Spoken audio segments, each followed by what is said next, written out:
I wanted to ask you in terms of both spectacle and also the movement, figuring out ways to move forward. A lot of the folks who have been involved in activist movement over the years then ended up going into, especially after the Bernie Sanders phenomenon, electoral politics. We're seeing many more so-called progressives or radicals getting elected to office. What do you think about that route as a means of being able to affect social change? Well, here's what I think.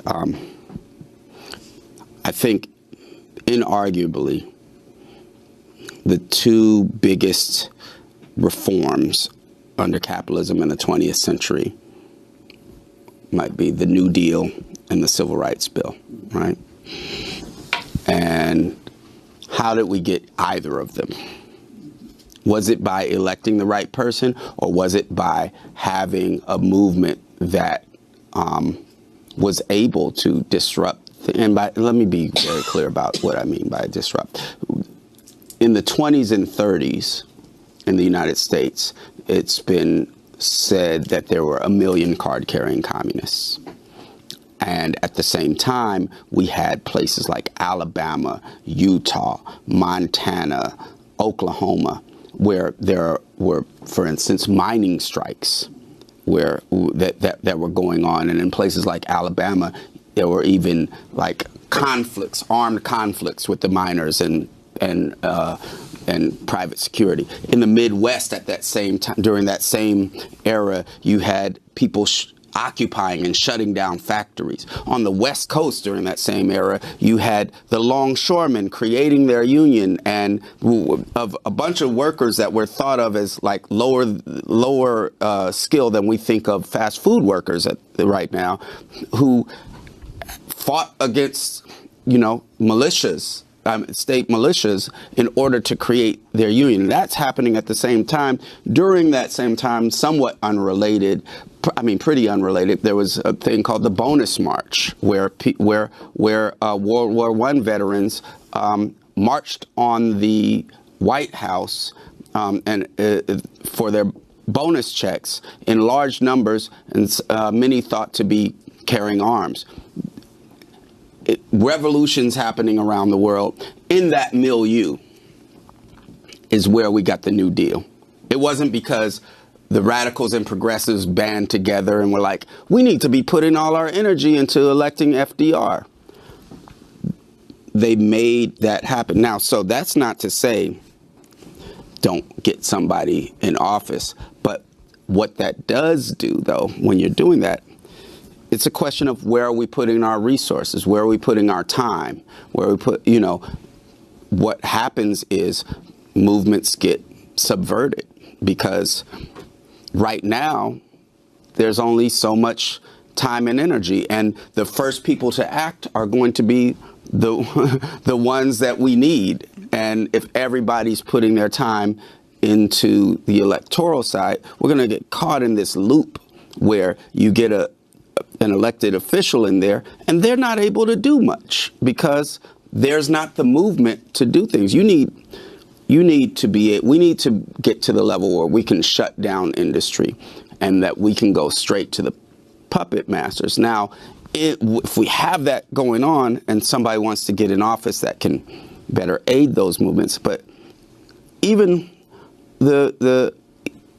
any progressive or candidate out there will tell you that if you don't have a movement going on, it's not a lot they could do. Even on a low level like Oakland politics, you had like Ron Dellums get elected mayor. Great dude. Didn't really do much at all. And what he kept saying was, I can't do anything if there's not a movement that allows it to happen. And so I think that electoral politics is the easy way out. And I think it's I think it's part of the sidetracking that we've been having by the left has not been willing to engage in class struggle for a long time. And we've left it up to liberals. We've left union organizing up to liberals. And we've made, not just union organized, but we've made our movements devoid of the analysis that says that shows where the power point in capitalism for us is. And so for me, it's not a matter of can that work? Maybe it could, but it's not going to work if we don't have a real movement. And it's going to get us sucked into the war of inches. I mean, think about it like this. Really, you end up talking about getting folks to vote. And right now, because of everything that we've gotten into, we get focused on the Trump era, and we've got the Democrats going way to the right because of figuring out how do we get Trump out. So people are like supporting the CIA, supporting the FBI, and doing it fervently. Right? So and they're like, well, that's just because we need to get Trump out. But then where does that leave you afterward? And it's part of this game. It's part of this thing. I mean, where we are with immigration. I mean, immigration rights activists were complaining way before Trump was in about the policies that the Obama administration put in. But they call them the deporter in chief. He deported millions and millions and millions. And so where we are with Trump is part of just that. It's another few steps on the staircase that has been being built the whole time by playing this game of inches. I think that things are so drastic right now that we gotta reset. And and it's only since the 60s that radicals have been thinking about like elections as the way, and it's very connected with the new left stopping organizing labor and focusing on students. All of a sudden in the 60s, you heard the students are the revolution. It was not historically accurate. It's not based on any other revolutions, except for maybe there was at the same time the Cultural Revolution in China.